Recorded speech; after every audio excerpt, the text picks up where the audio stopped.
Hello and welcome to my channel, I Win to Lose Gaming. Are you looking to maximize your Kokomi's performance? Well, this is the perfect video as I mathematically break down all of her best artifact options and weapons, and then provide you with suggested team comps for our favorite military strategist, Kokomi.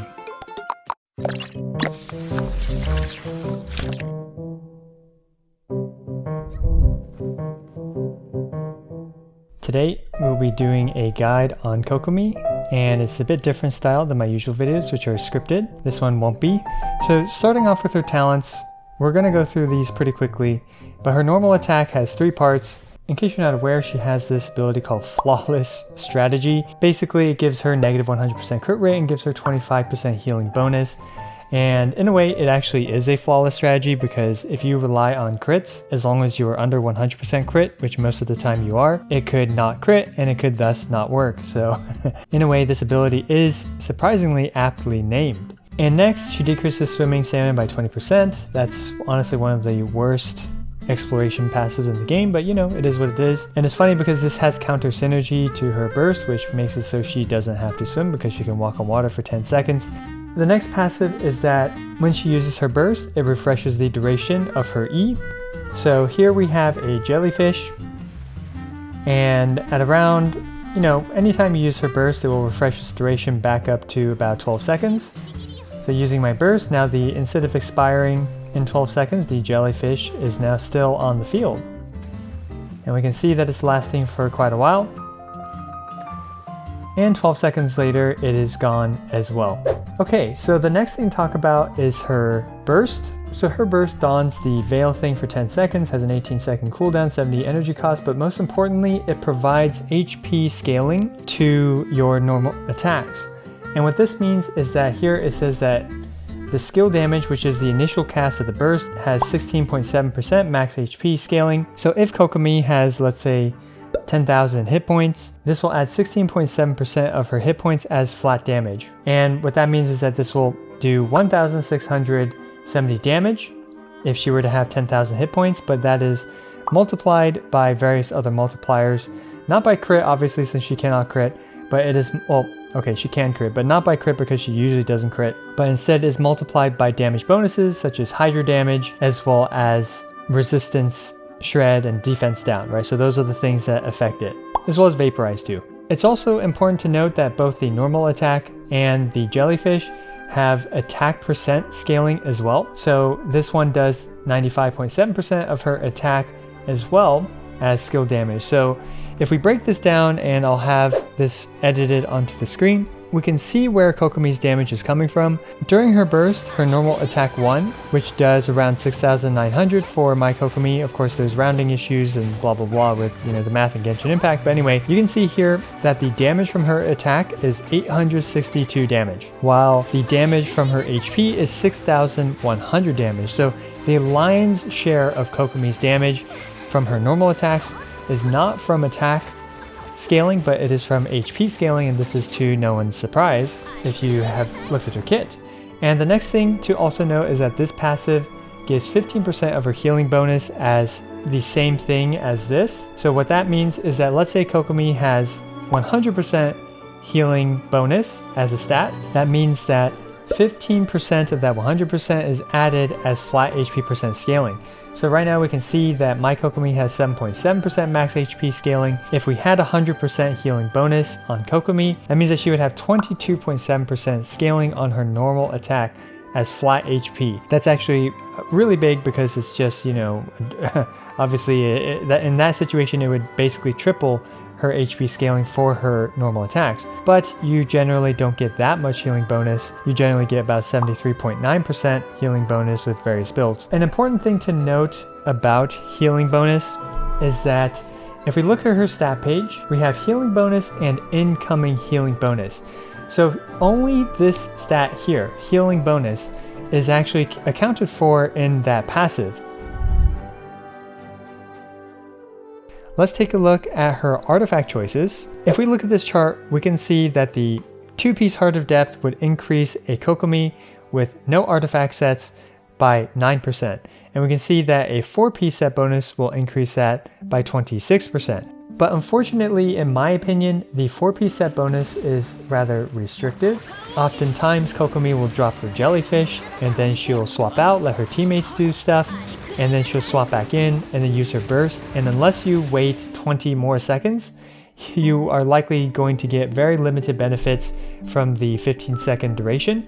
So in other words, you really have to squeeze in everything the rest of your team wants to do in 5 seconds or so in order to get most of the benefit from the 4-piece set bonus. So speaking of good other sets, the Maiden's Beloved, in particular the 2-piece, is very useful for enhancing Kokomi's damage as well as providing a small boost to her healing. And the 4-piece set bonus is good if you just need more healing, but honestly, you probably don't need more healing with Kokomi. She heals enough. And the 2-piece set bonus is great because it's an unconditional boost to Kokomi's normal attacks. But unlike the Heart of Depth 2-piece set, the 2-piece Maiden's Beloved only boosts her normal attacks. It does not boost the initial hit from her burst, and it also does not boost the jellyfish damage. But considering the lion's share of Kokomi's damage comes from her normal attacks, this is still a really powerful 2-piece set bonus for Kokomi. So next artifact set to highlight is the Tenacity of the Millelith. The Tenacity of the Millelith 2-piece increases my Kokomi's damage by 6% or so. You can also use the 4-piece Tenacity of the Millelith, which is a very powerful set on Kokomi, especially in certain team comps where she can boost her entire party's damage by 20% attack. But as we can see, the Tenacity of the Millelith, whether it's 2-piece or 4-piece, enhances Kokomi's damage by much less than the other artifact options on this list. So moving on to my most recommended combination, it's also what I'm using, is the 2-piece Maidens and 2-piece Heart of Depth. This is great for Kokomi's personal damage, boosting her normal attack damage by 21%, but also what's important about this is that it is completely unconditional for her normal attack damage. And it has the added bonus of, increasing her healing by a little bit as well. Next, let's talk about substats. If we look at how much each substat increases Kokomi's damage, we can see that the upper quartile, in other words, the second to best HP percent roll, boosts Kokomi's damage from 6,962 to 7,078 if you get one additional substat roll. For example, if this one rolled one more time into HP percent instead of, energy recharge in this case, then Kokomi would gain 1.68% more damage. Not a lot, but what's interesting about Kokomi is that she is a completely linearly scaling character. So unlike crit scaling characters that have a multiplier involved and their damage goes up multiplicatively as you get more crit rate and crit damage, Kokomi scales 100% linearly with the substat rolls that she gets. So we can see in this chart as well that any other substat roll, whether it's flat HP, attack percent, or flat attack, provides so much less damage than an HP percent roll, with the flat HP providing the second most amount of damage at 38% of what an HP percent roll will provide. So in other words, the only substat rolls that you really care about are HP percent and also energy recharge, because Kokomi has some problems with energy recharge. And finally, flat HP is not a complete loss, and attack percent is also not a complete loss, but we're starting to see some pretty paltry gains. So in other words, just get HP percent as well as energy recharge on your Kokomi for substat rolls. So speaking of stats on your artifacts, for your timepiece, you really want HP percent. For your goblet, you want Hydro damage bonus. And finally, for the circlet, you want healing bonus. And even if you get terrible rolls like this, right, for Kokomi, the main stats are the most important things for Kokomi's artifacts. And once you get those main stats, just try and squeeze out as much HP percent and finally energy recharge that you can. So the next thing to talk about are Kokomi's Constellations. Her Constellation 1 provides her a nice damage to her normal attack strings, especially to the N3. I didn't bother doing the exact amount of damage it increases it by. To just roughly summarize the Constellations for Kokomi, if you get Refinement 5 and Constellation 6, you'll see roughly 2.15 times the amount of damage as a Constellation 0 Kokomi with the Thrilling Tales of Dragon Slayers. Next, let's talk about Kokomi's weapon options. Starting off with my personally most recommended weapon, the Thrilling Tales of Dragon Slayers. The Thrilling Tales of Dragon Slayer is super useful because it also buffs one of Kokomi's teammates, and being a 3-star weapon, it is incredibly cheap as well as having that HP percent substat. And if we use the Everlasting Moonglow at Refinement 1 as the baseline, we can see that the Thrilling Tales of Dragon Slayers is doing 84% of the signature weapon. The next weapon that I recommend would be, if you do kind of go all in on Kokomi, is the Everlasting Moonglow. And this does provide the very useful healing bonus for Kokomi to increase her damage, as well as, additional 1% max HP scaling on top of the healing bonus 10%. So if you factor in the 15% of Kokomi's healing bonus, this ends up adding 2.5% flat HP percent scaling to Kokomi's normal attacks. And of course, after using her burst, she gains quite a bit of energy throughout it. Basically, with every normal attack that connects, she gains 0.6 energy. And if you hit 15 times during her burst with her normal attacks, that gives her 9 energy total, which is nice for maintaining burst uptime. So the next weapon that I recommend is the Prototype Amber. The Prototype Amber provides a lot of energy regeneration for Kokomi herself. That way it helps a lot with her burst uptime, as well as providing additional healing to the party, which is all very nice bonuses for a character like Kokomi. It having HP percent is, makes it a natural fit for Kokomi, because that is the subset that you want. The next weapon to talk about that I also recommend is the Hakushin Ring, but this one is much more situational in comparison to, for example, the Prototype Amber, Thrilling Tales, and Everlasting Moonglow. This must be used with an Electro teammate, but when you do use it with an Electro teammate, and let's say at Refinement 5, this provides a substantial 20% elemental damage bonus for both Electro and Hydro damage characters, which include Kokomi and her Electro teammates. But again, you need to have an Electro teammate with her for this weapon to be good. So now we're going to move on to some more kind of copium weapons for Kokomi. These ones pretty much only enhance her damage without adding any additional utility. And on a character like Kokomi, where honestly damage isn't really her main focus, that's why I consider these weapons to be kind of copium. Next, let's talk about Kokomi's teammates. And I hate to focus on the negative, but we're going to start with something really negative about Kokomi, and a character that she has very poor synergy with, and that is actually Bennett. Pretty much every other character in the game has great synergy with Bennett minus Hu Tao, and the reason why Kokomi does very poorly with Bennett is because Bennett barely boosts Kokomi's damage at all. So Bennett obviously boosts your attack by a ton, and as we saw from earlier, roughly only 12% of my Kokomi's damage comes from her attack stat. So by boosting that tiny portion of Kokomi's damage by a bit, you can see in these clips that my Kokomi's damage goes from 6,908 to 8,120, which is a paltry 18% gain to Kokomi's normal attack damage. In comparison, here we have the Raiden Shogun doing her burst. We can see that her damage went from 245,000 to 369,000, which is a 50% gain in the Raiden Shogun's burst damage. Far more substantial than the 18% gain to Kokomi. And lastly, we have an example with Ayaka. This Ayaka build has energy recharge, so her attack stat is lower. And as we can see, this boosts Ayaka's damage by 71%. So generally speaking, Bennett will boost any attack scaling damage character by way more than he boosts Kokomi. But anyway, let's move on to better team comps for Kokomi. And one of which, in my opinion, that has a lot of potential is this Morgana comp. But sadly, Kokomi is basically just a jellyfish bot in this team. However, what she does do is that she provides the team with much needed healing. So one problem with this team comp is that if you use Mona, for example, this team has no ability to heal itself between these characters. For example, in floor 11, this team will struggle to stay alive. But simply by replacing this with Kokomi, now you have a functionally nearly equivalent character to Mona, as well as providing that very valuable healing to the team. Kokomi's damage is pretty small in comparison to these two cryo DPS monsters, Ganyu and Ayaka, so you just want to buff their damage more with Tenacity of the Millilith and the Thrilling Tales of Dragon Slayers. The next team I want to talk about is the Tapu Koko comp, named after the Pokemon. So this Tapu Koko comp is interesting because, unlike the Raiden Shogun, much to everyone's chagrin, including myself, Kokomi is a good driver for Beidou.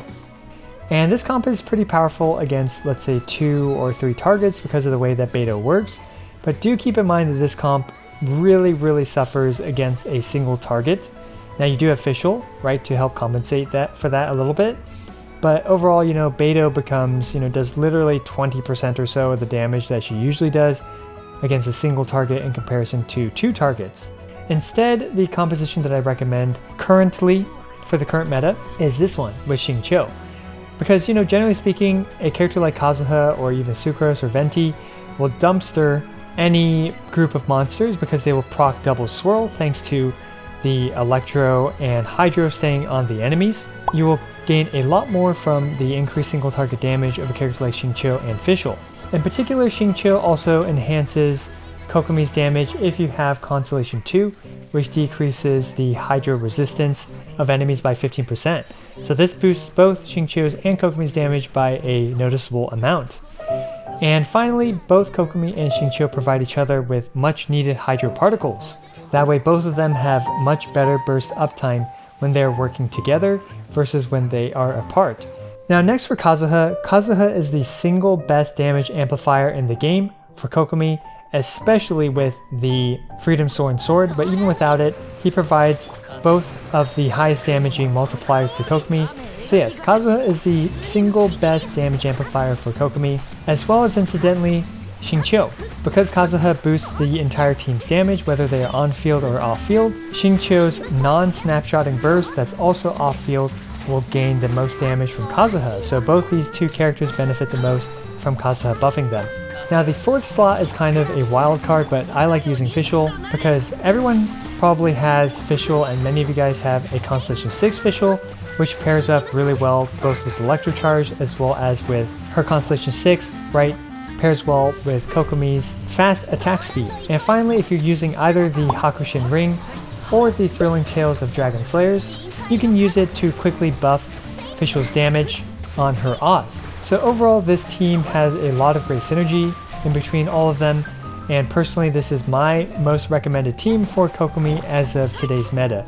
As for other teams that can really utilize Kokomi, I mean, you can always slot her in as the healer of the team, right? But really, in my opinion, there's not many other meta options. So okay, I think that about covers everything that I wanted to share about Kokomi, you know, ranging from all the math that I did for her as well as the roles and viable team comps that in my opinion she has. One more thing that I really want to talk about her team comps is that Kokomi is not doing most of the damage. You need a well-built Xingqiu, you need a well-built Fischl for this team to shine. And because this team is very single target damage focused, bringing that animal character like Sucrose, Kazuha, or Venti is very, very good for dumpstering the groups of mobs. So yeah, remember Kokomi's damage is not the bulk of the damage, so you do need a well-built Xingqiu and Fischl in order for this team to shine. So just also put that into perspective, you know, hyper carry teams that utilize Ganyu, all her teammates can be built as complete trash and Ganyu will just annihilate everything. Kokomi teams unfortunately do not have that luxury. If you're using Kokomi, she's either supporting a hyper carry like Ganyu or Ayaka in a freeze team, or she's supporting off-field DPS characters like Xingqiu and Fischl, who both of them need to be very well built. So okay, that summarizes everything I want to talk about Kokomi. And in my opinion, I do think it's a bit overblown in terms of how terrible Kokomi is now. I don't think she's a great character right now, but I do think she's perfectly usable, and it really depends on the type of content that Mihoyo releases for Kokomi to really start to shine. For example, if they release a dungeon with rising water that forces you to swim, and Kokomi can walk on it with her burst, and finally there are pyro mobs that melt the ground underneath Kokomi, so that way you can't rely on a cryo character creating an infinite cryo plane for you to stand on, like Ayaka or Ganyu, then hey, that's going to be an environment where only Kokomi is going to be extremely good at. But besides that, Kokomi does fulfill many, many roles, being extremely tanky so she can just eat all the attacks on the field. In a way, she's a very nice, quality of life, very tanky driver for her team. So there you go, let me know if you found this type of style helpful or engaging, or if you managed to sit through it. Hopefully you learned something in this video in terms of gearing your Kokomi, or just, you know, about Kokomi in general. Also, I regularly make Genshin Impact videos ranging from Caesar showcases, DPS showdowns, guide videos, and more. So be sure to smash the subscribe button, as it's the best and easiest way for you to support my work. Also, don't forget to like the video and leave a comment for the YouTube algorithm. As always, I appreciate every single one of you. This is I Win to Lose, signing out.